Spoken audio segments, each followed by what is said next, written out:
Здравствуйте, дорогие друзья!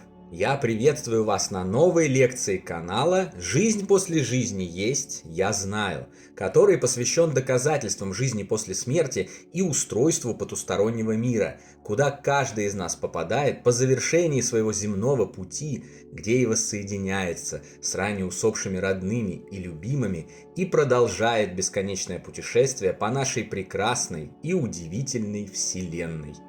А у меня сегодня день рождения. Моему нынешнему биологическому костюмчику исполняется 43 года. Если вы хотите поздравить меня и что-нибудь подарить по этому радостному поводу, то лучший подарок для меня – это поддержка нашего проекта донатом по ссылке в описании видео. Благодаря вашей поддержке наши ресурсы остаются бесплатными для всех, растут и развиваются. Большое вам спасибо. Ну а я, в свою очередь, в лучших традициях детского сада, когда мы в день рождения приходили с подарками для всех, дарю вам новую интересную и познавательную лекцию. И поговорим мы в этот раз о цензуре в жизни после смерти и потустороннем мире.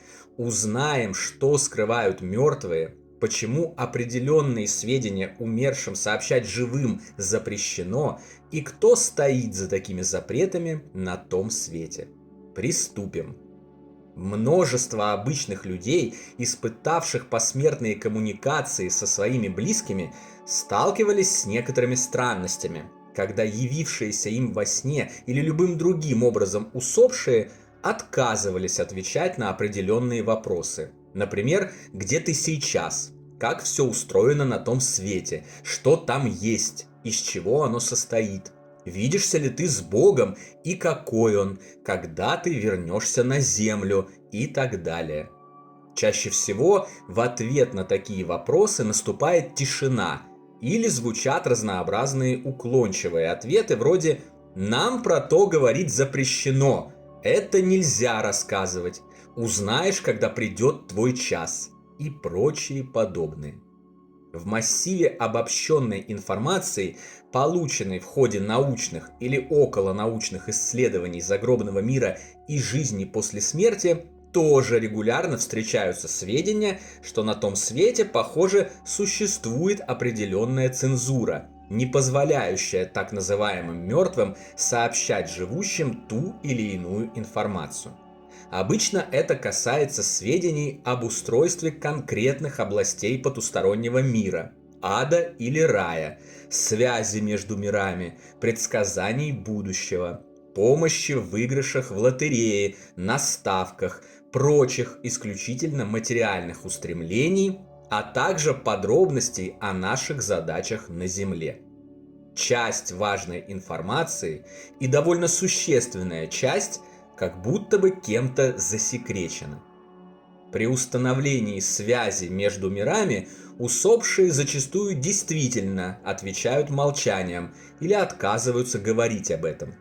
На настойчивые же и повторяющиеся вопросы, где они и как там все устроено, дают уклончивые ответы или прямо сообщают, что рассказывать об этом запрещено. Привычные к подобным явлениям на Земле и особенно в России люди назвали это цензурой и решили, что некая потусторонняя администрация или власть, существующая на том свете, ну прямо как КГБ, запрещает мертвым рассказывать живым важную информацию под страхом наказания, а те этому запрету вынуждены повиноваться.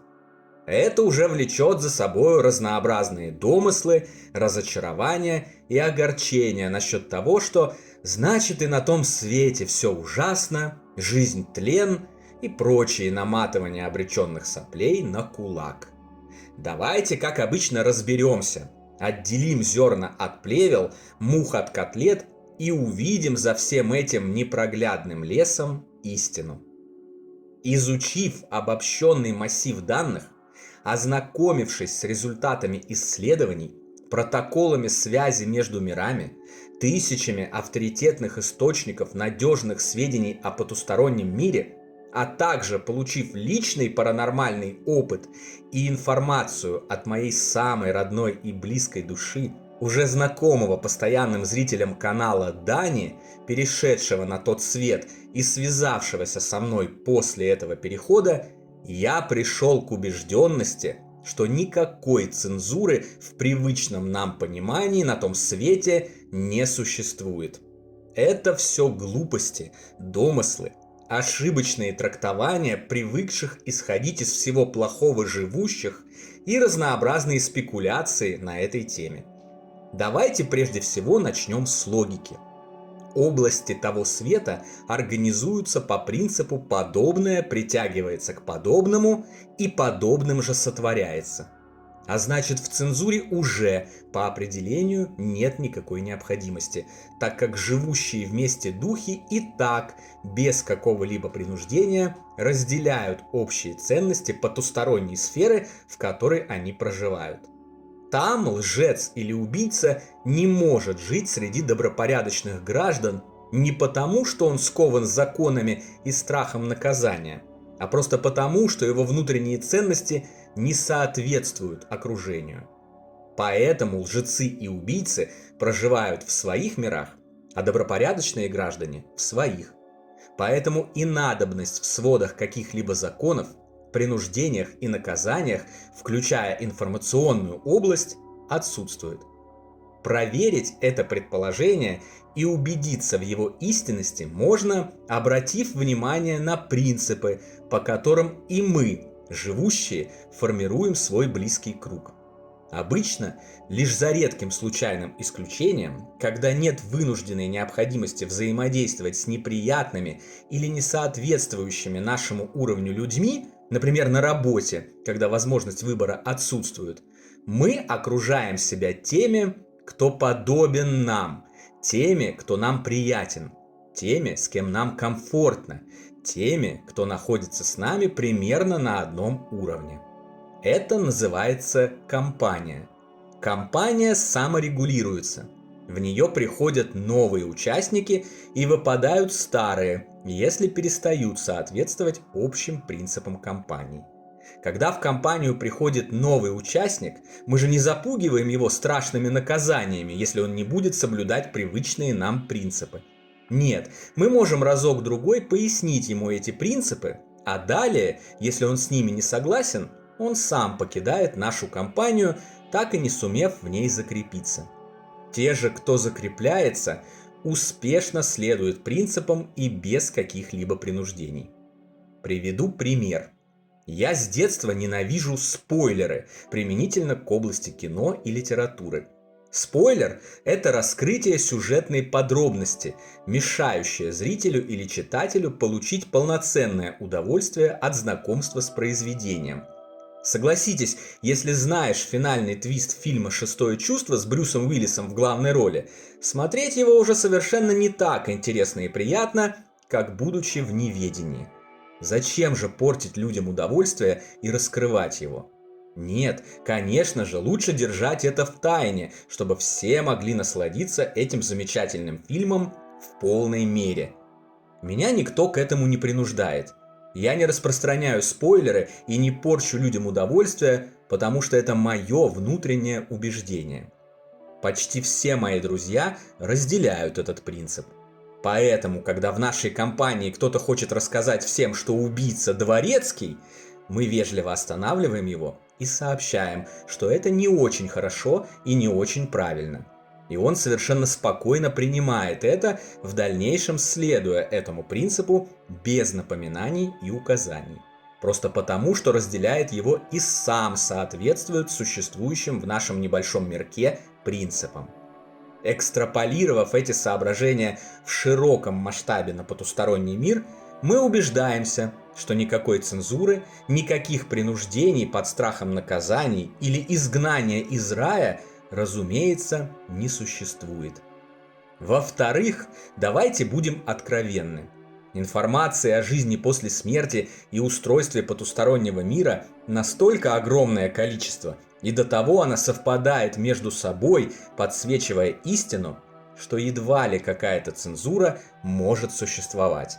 Ну, либо же это какая-то очень плохонькая цензура, на которую все умершие просто кладут большой и толстый прибор.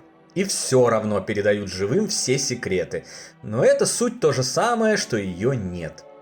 В-третьих, мой собственный практический опыт также показывает, что никакой цензуры нет. Ведь всю информацию о жизни после смерти и потустороннем мире, которой я уже поделился и продолжаю делиться с вами, я получил без каких-либо затруднений и во всех желаемых объемах. Ну разве что только моя собственная лень и нежелание прислушиваться, проводить эксперименты, читать книги и учиться могла мне помешать. Но это уже понятно, вовсе не цензура, а личные проблемы познающего. Никто не препятствовал Дане сообщать мне все, что мне было нужно. Никто ему ничего не запрещал и ни в чем не ограничивал.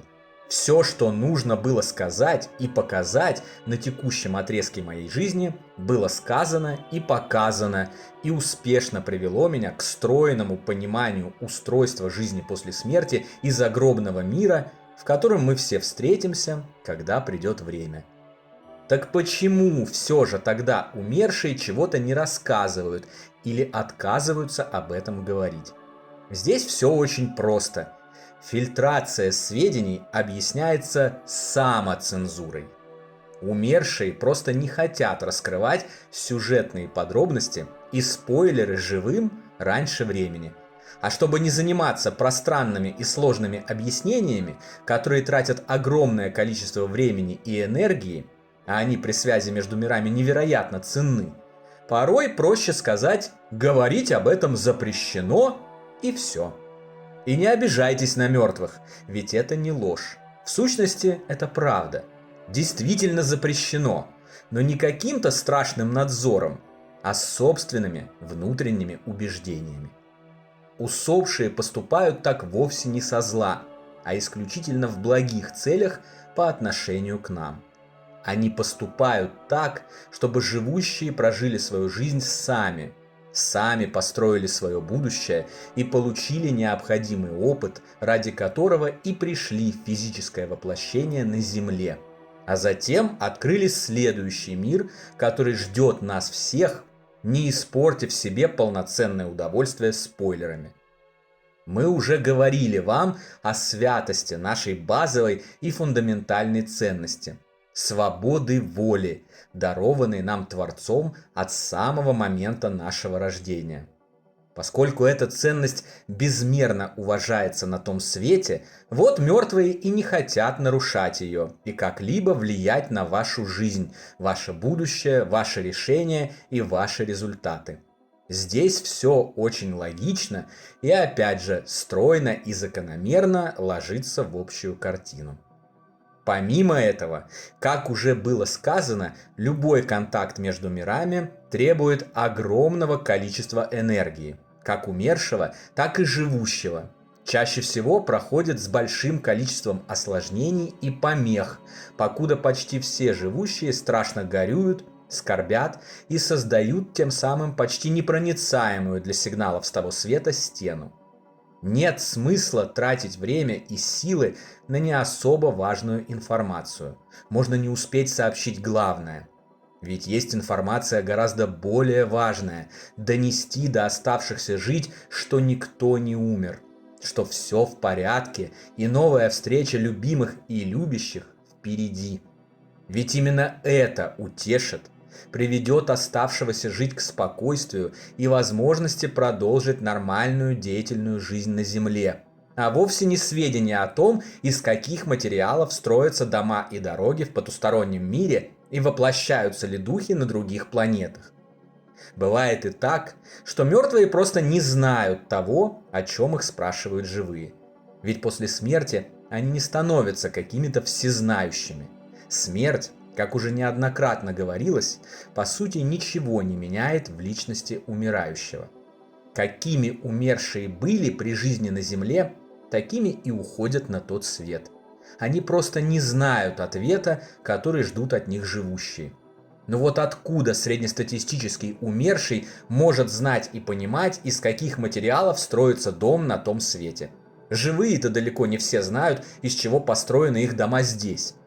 К слову, именно об этом и говорил Экклезиаст в своей знаменитой цитате «Мертвые ничего не знают», которую теперь неверующие в жизнь после смерти выдают за доказательство, что никакого загробного мира нет и жизни в нем тоже.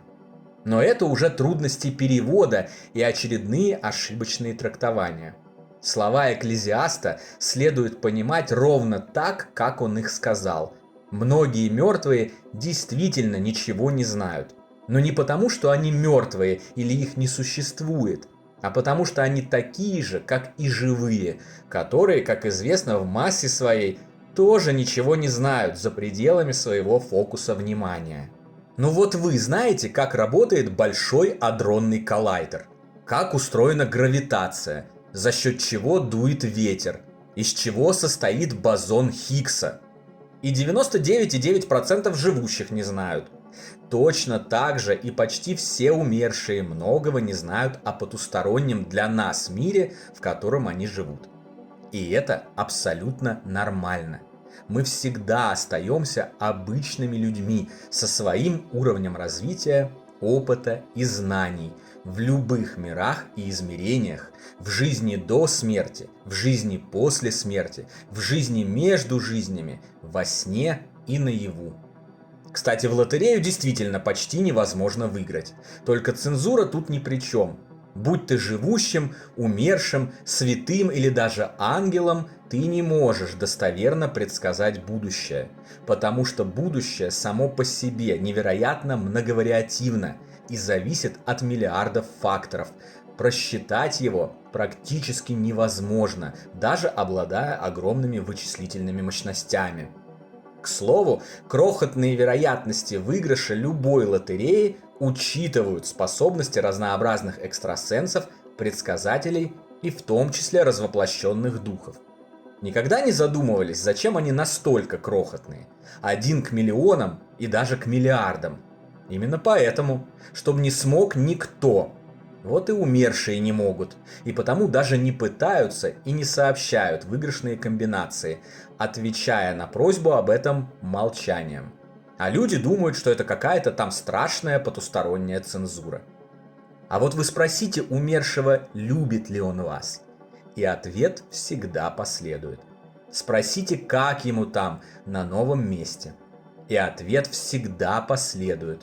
Спросите что-то обычное, то, о чем вы и общались всегда, и ответ тоже всегда последует. А если умерший достиг определенных уровней знаний, опыта и разбирается в устройстве духовных областей Вселенной, то обязательно последуют ответы и об этом, и никакая мнимая цензура не станет для этого препятствием. Ну и небольшое личное, но все же доказательное дополнение. Будь там действительно какая-то цензура и какие-то запреты, тогда моя деятельность должна была бы все время сталкиваться с какими-нибудь трудностями, осложнениями и препятствиями. YouTube бы глючил, книги бы не публиковались, компьютер бы сгорал со всем содержимым и так далее. Но нет, все получается ровно наоборот. Все, что я делаю на своем нынешнем поприще, встречает только одобрение, поддержку, заботу, огромную, неоценимую и волшебную помощь с той стороны, благодаря которой все мы здесь с вами и собрались. Вот такая интересная и противоречивая цензура. В заключение, как бы там ни было, самая важная информация о том, что никто не умирает, что всех нас ждет прекрасная и счастливая встреча с нашими родными и любимыми и новые шансы все сделать правильно, сообщена и никак не цензурируется. По сути, даже этого достаточно, чтобы прожить свою жизнь полноценно, ничего не боясь, помогая другим, устраняясь от жестокости, насилия, убийств и войн, не идя на сделки с совестью и всегда занимая только сторону любви, добра и света. Все остальное вторично. На сегодня это все, дорогие друзья. Дополнительную интересную и полезную информацию за пределами лекций, ответы на ваши вопросы о жизни после смерти в целом и по этой лекции в частности, а также познавательные статьи о потустороннем мире вы найдете в нашем телеграм-канале. Ссылка на него, как всегда, в описании видео и на экране. Добро пожаловать! Встречаемся на новой лекции здесь же, на нашем YouTube-канале. А пока всего вам самого лучшего, волшебного и замечательного.